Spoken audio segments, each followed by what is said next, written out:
home in Guyana.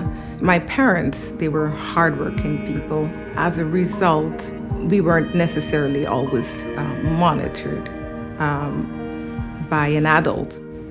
I remember often having to run to be at a neighbor's house or run to my own house because there was a man chasing after me, trying to grab me, and then I just ran. I was 8 years old. There was another situation when this other young man actually went a lot further. Because of my experience of always trying to run away from someone who was trying to attack me or trying to find a way to keep someone from molesting me, I think those things caused me to fall into depression. And I kept those secrets from my family members until today. I always had this desire in my heart to get married at the age of 20. Lo and behold, when I was 19 years old, I happened to meet Sam.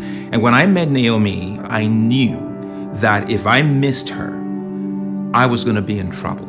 So at the age of barely 20, I knew that I needed to get married to this woman. We were young, full of ambition. The world seemed like a place we could definitely conquer. And so we had a good life. I started to share things about secrets that I had kept about myself, not everything. I remember after I had the children, Sam wanted me to go back out to work. And I wouldn't. And the reason was I didn't want to leave my children just in case someone tried to do something to them. I stayed at home, but I never expressed to Sam why I felt a need to stay at home.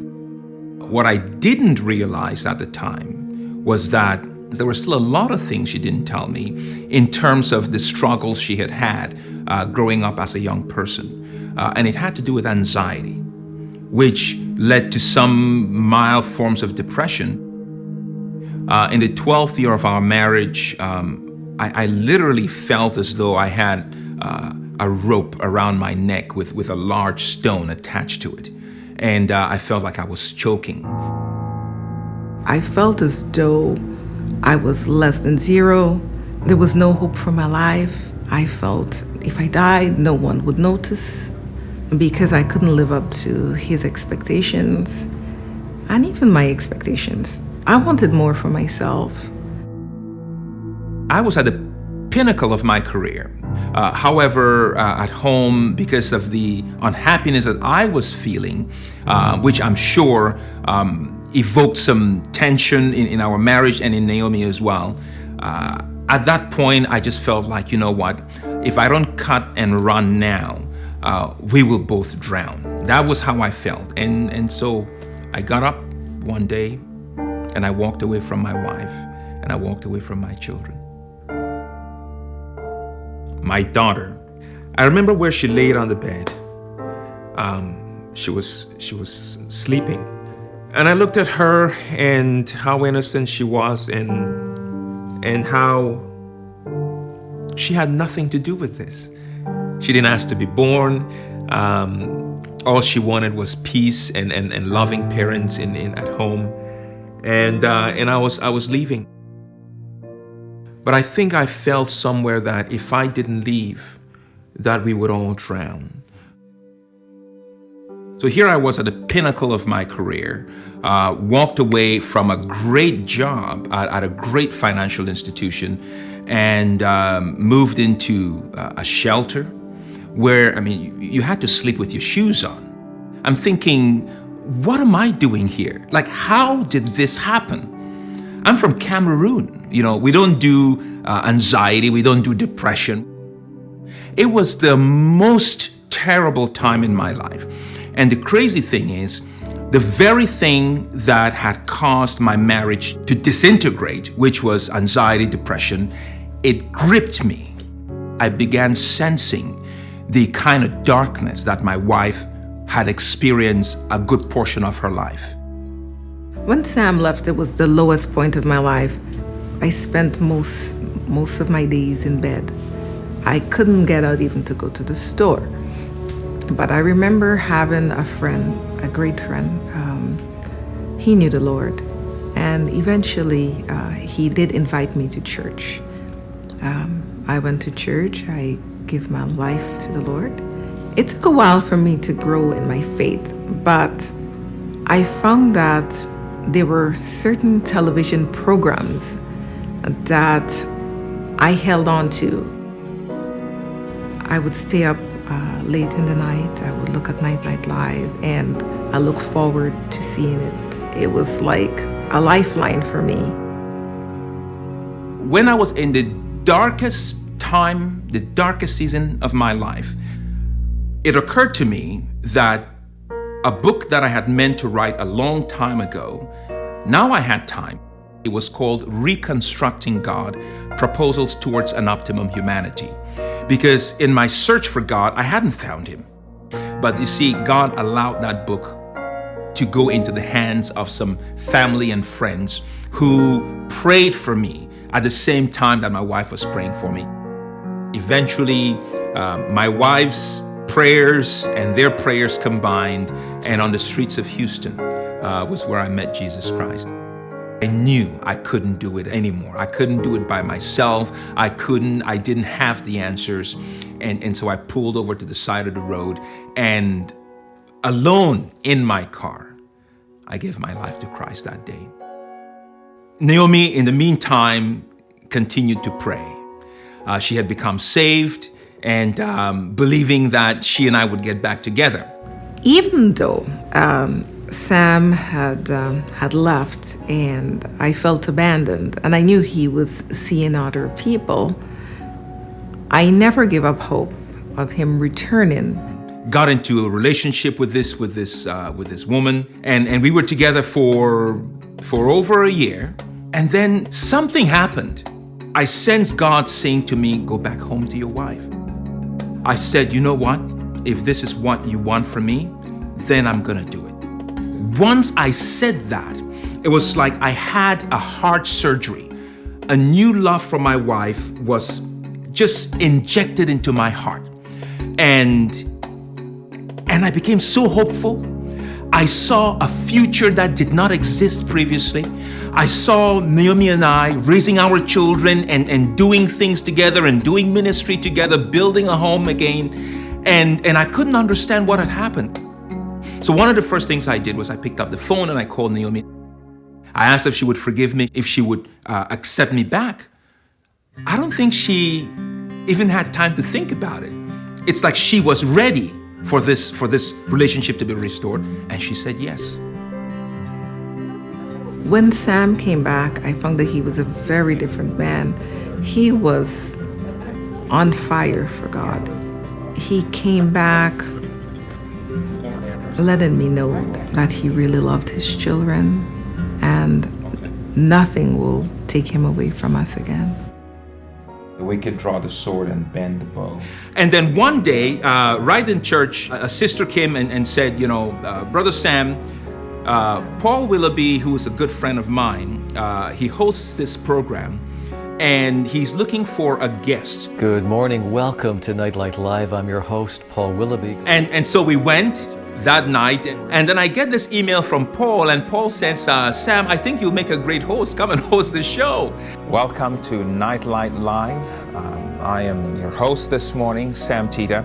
The very program that was Naomi's, literally her spiritual lifeline, and the desires of her heart that she would be connected to that ministry, both Nightlight and 100 Huntley Street.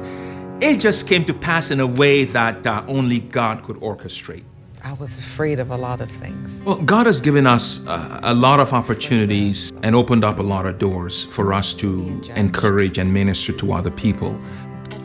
Brother at church last week, 5 years after, last week he comes up to me, we're in a gathering, and he says to me, brother, I just gotta come talk to you guys. And my wife and I, our marriage had broken up. but I happened to be on 100.com and I watched and I listened to your testimony with your wife about what God did in your life. And I have to testify that my marriage is back together. Oh my goodness. I mean, I'm a softie, and I of course I'm shedding tears, I'm crying, and this is happening right across the world. People are getting blessed by it. I've just found that to be completely amazing. Crossroads, the ministry of Nightlight Live and 100 Huntley Street has been a blessing to me and my family. It brought me to a place right now where I see a future of limitless possibilities. Well, when we met, Naomi, she's an extremely perceptive person. She told me, Sam, listen, this is sort of what I'm going through. I remember that very clearly. And she said, this is who I've been. Do you really think you want me? This is what she said. And I mean, I was young, and I always thought I could conquer the world. And I said, yeah, that's okay. We'll work through it together. I was 20, she was turning 20, she was 19, and we had the world ahead of us. I figured we would sort it out at some point. We had a good marriage for a while, and I was always very driven, very ambitious, and stuff like that. And because of all the things that Naomi, and I mean, poor lady, she wouldn't tell you all the details, perhaps, maybe we just don't have enough time, but she did go through quite a bit, and in the hands of some people that she really looked up to, people she loved, people she cared about, and it shut her down. A 5-7-year-old child, you would think someone would spot something. Actually, as a child, home was comfortable. It was as I got older, and as we were married, it wasn't comfortable because I just felt so unaccomplished, because I was so concerned about what the world thought of me. I couldn't just go out and get things done, be it a regular job, because I didn't have the formal education to have a career. Then I had to settle for regular jobs. And to work in an environment like in a retail environment, I didn't want to be there, because I may have met peers from high school who might say, well, this is what you're doing, you're just at this place in your life. So that kept me down, because I was so concerned about being judged that I could not provide for myself and my family. Yes, so it was, I don't know if it was so much easier to stay home, because while I was home, I was feeling tortured, because I wasn't supporting my family financially. It wasn't so much that Naomi wasn't contributing perhaps as much as she thought she could have financially. I think for me, if we go back, I had said to her at the time, it really didn't matter. Even if you were just volunteering, if you were sweeping the streets, it didn't matter. I think for me, what I was looking for was passionate living. You know what I mean? Just to pursue something with zeal was what I was looking for. And, like she said, there were so many things that were shutting her down, what people would think. And a lot of it had to do with the kinds of experiences she had had. People comparing her with other people. And for a long time, I did the same thing. I think after feeling that, okay, we got married young, and my friends were going forward.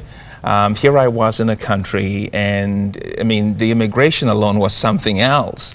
I was shut down, I didn't have my papers took 10 years to be processed. So here I was, loving to go to school but couldn't, wanting to get into a career but couldn't. So there was a lot of things that were causing me frustration. And I think I just sort of blamed it all on this woman. And of course, he couldn't understand why I couldn't take those opportunities. After all, I was the one sponsoring him. I had all of the papers, I had everything set, you know, and I should have been able to pursue the things that he couldn't. And he couldn't understand why I couldn't just get things done. I was so hurt, and I was very angry with him, and because I was no longer his world, and he just came and went as he liked, and didn't feel he had to account to us, to me and the children, as to his whereabouts. And so I was very angry. We were driving, and Naomi basically said, like I said, she's a deeply perceptive person, very, very intelligent, and this thing shut her down for a long time. She said, put me in the back seat, because I'm afraid I might do something to harm us both, okay? So we went through all of that, and coming home, by that point, there had been so much damage that had been done in terms of my thinking, and you know, like she said, I would go out and not really account for my time. I didn't care anymore. And so when I came back, I left. I didn't know what else to do. I basically left Naomi and the kids and just took off. It was about 2001, so the kids were 10 years old at the time, yeah. I had been a stockbroker, and then joined one of the big banks, you know, became a manager there. And there was so much stuff going on in my life. I remember walking into my VP's office, my director's office one day, and wonderful, wonderful woman. And I broke down. I was just bawling. I couldn't handle what was going on in my life. And she said, you know what, Sam, I think you need to take some time off. And I said, yes. And I took some time off, went to see a psychologist. One meeting, and I knew that wasn't for me, because it's that particular psychologist anyway wasn't helping me. And I left. I went and got a room somewhere. Didn't have a job at that point. Had a bit of money. Can't remember, we had some savings or whatever. So I had a bit of money, and it just kind of carried me on until I ran out. And then, of course, the men's shelters and homes became the place for me to stay. This is really bad. Yeah. It was. Did you have contact with your children through that time? Sparsely. Not, I mean, I was in a pit. And the natural reaction was to just shut down. So for the first little while anyway, I didn't even have a place to put my clothes. So I was moving about. We weren't in touch quite as much as we should have been. Now this is going to sound completely unbelievable, but it's true. Somehow out of this dark pit and depravity in every way, emotionally, financially, you decided to start a new religion. And you actually wrote a book that was published. The religion is Deitology? Deitology. And this was supposed to exceed Christianity. Yes, it was. You had a very lofty goal, didn't you? Yes, I did. And the book, thankfully it's not available anywhere anymore, Reconstructing God's Proposals Toward an Optimum Humanity. Let me just say that again. Have I got that right? Yes. Reconstructing God proposals toward an optimum humanity. What on earth were you basing this on, Sam? My life was a disaster. The thing here is I had been, the only one consistent thing in my life, Moira, was the search for the truth. That was the only thing consistent in my life. From when I was maybe 15, I had gone to boarding school, a Christian boarding school, experienced some things that sort of changed my perspective about religious authority. And so I perceived very young, at the age of maybe 15, 16, that if I was going to find this God, I would have to do it on my own, because the people that I had looked up to disappointed me very, very, very greatly. And so I started on a quest looking for God. But the funny thing, Moira, is I was in a religious school surrounded by Bibles, but I went looking to philosophy. It was very fascinating to read philosophers and the religions of the world, everything except Christianity. Interesting. Yeah, and that's what culminated in Reconstructing God. You must have been a pretty good writer to get that book published, and you sent copies to your relatives Yes. in the United States, who immediately began to fast and pray for you. Yes.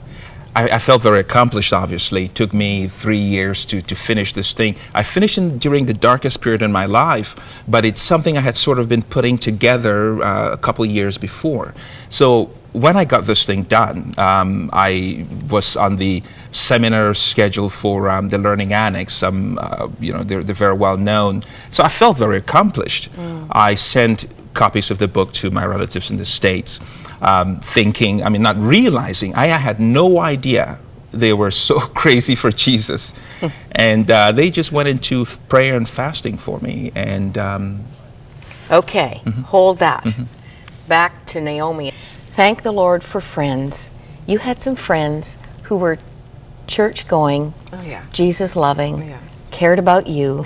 But ironically, it was the death of a pop star Yes. that really rattled you to a place of decision. Oh, yes. Oh, yes. It brought some urgency to me. I didn't want to leave this life, without knowing Jesus. And Saturday, August 25th, Aaliyah. Is that how you say her name? yes, Aaliyah. Aaliyah. I think she was just 22. It was a Yes. plane crash. Yes.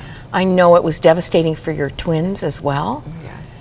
And the very next day you went to church. Oh, yes, I did.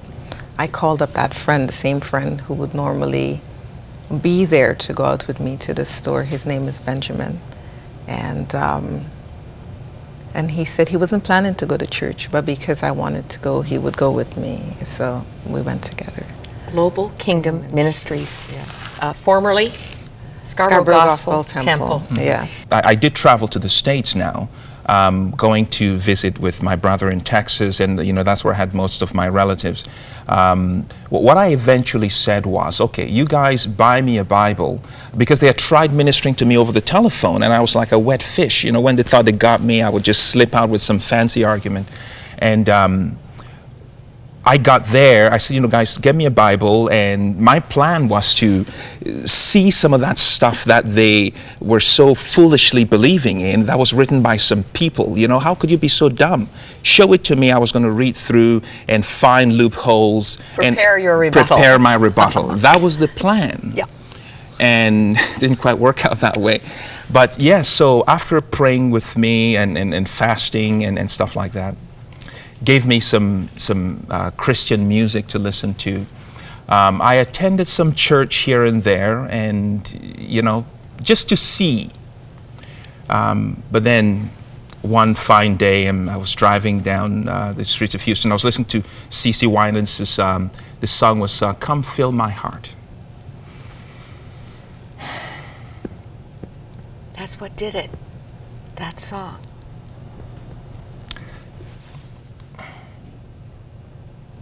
I've said this so many times, and I didn't anticipate this would really happen, but that was the day. I'm driving, and the song "Come Fill My Heart" is playing, and I had to pull to the side of the road. I couldn't drive.